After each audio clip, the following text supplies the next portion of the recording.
ដោយសារអត់រៀនគួរហ្នឹងតួស្រីរបស់យើងគឺទៅលក់ oyster អញ្ចឹងណាហើយទូប្រុសរបស់យើងហ្នឹងក៏បានដើរទៅវាយគេវាយអីដើម្បីយកលុយមកញ៉ាំ oyster ទូស្រីរបស់យើងអញ្ចឹងទៅដល់ពេលស្អែកឡើងហ្នឹងទូប្រុសរបស់យើងក៏មានកម្លាំងខ្លាំងមែនទែនក៏បានវាយអញ្ចឹងបែកពេញនៅម្ដងដល់ពេលស្អែកឡើងហ្នឹងទូប្រុសរបស់យើងក៏បានតញ៉ាញងទូស្រីរបស់យើងអញ្ចឹងណាទូស្រីរបស់យើងហ្នឹងគឺអត់ចូលចិត្តទូប្រុសរបស់យើងទេ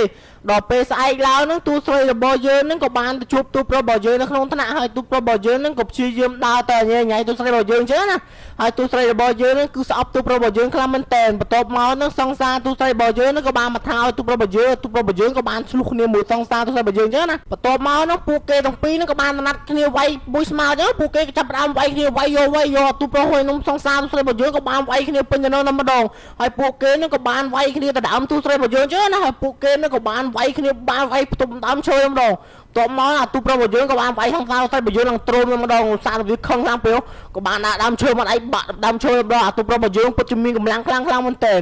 ដល់ពេលស្អែកឡើងហ្នឹងពួកគេហ្នឹងក៏បានទៅរៀនអញ្ចឹងណាក៏បាត់សង្សារទូប្រុសរបស់យើងក៏បានថាគេបានមករៀនទេគេលំបូលអញ្ចឹងណាគ្រូក៏ពិតជាឆ្ងល់មែនតើតបមកហ្នឹងទូស្រីរបស់យើងហ្នឹងក៏បានទៅនិយាយលេងមួយទូប្រុសរបស់យើងអញ្ចឹងណាឥឡូវទូស្រីរបស់យើងដូចជាមានអារម្មណ៍ស្រឡាញ់ទូប្រុសរបស់យើងតិចហើយទៅពេលទូស្រីរបស់យើងក៏បានបបួលទូប្រុសរបស់យើងទៅដើរលេងអីចឹងណាតែទូប្រុសរបស់យើងនេះគេថាគេចង់ដើរលេងគេចង់នៅរៀនអញ្ចឹងណាដល់ពេលហ្នឹងបន្ថែមហ្នឹងគេចេញទៅផ្ទះហើយនៅសល់ទូប្រុសទូស្រីរបស់យើងតែ2នាក់ទេដល់ពេលស្អែកឡើងហ្នឹងទូប្រុសរបស់យើងនេះក៏បានទៅលេងផ្ទះទូស្រីរបស់យើងអញ្ចឹងណាហើយទូស្រីរបស់យើងនឹងក៏បានប្រាប់ទូប្រុសរបស់យើងថាឲ្យមករៀនមកអីផងអត់កុំឲ្យសូវឈប់ពេកបន្ទាប់មកហ្នឹងទូប្រុសរបស់យើងគឺខ្មាស់ទូស្រីរបស់យើងខ្លាំងដល់ពេលស្អែកឡើងហ្នឹងទូស្រីរបស់យើងនឹងក៏បានទៅលេងប្អូនរបស់គេចឹងណាហើយប្អូនរបស់គេនឹងក៏បានមកលេងទូស្រីរបស់យើងហើយស្អែកឡើងទូស្រីរបស់យើងក៏បានទៅរៀនធម្មតាចឹងទៅដល់ពេលជីឡានក្រុមទៅរៀនហ្នឹងទូស្រីរបស់យើងនឹងក៏បាន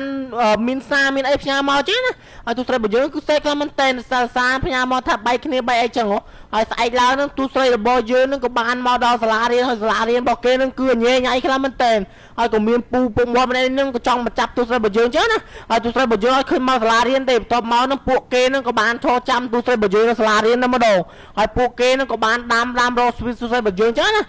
ប៉ែមួយនឹងក៏បាននៅចាំទូស្រីរបស់យើងហើយពួកវាក៏បានវាយគ្នាក្នុងសាលារៀននឹងតែម្ដងហើយពួកគេក៏ចាប់ផ្ដើមវាយគ្នាតែម្ដងពួកគេក៏បានវាយគ្នាខ្ទេចខ្ទីរបស់ក្នុងសាលា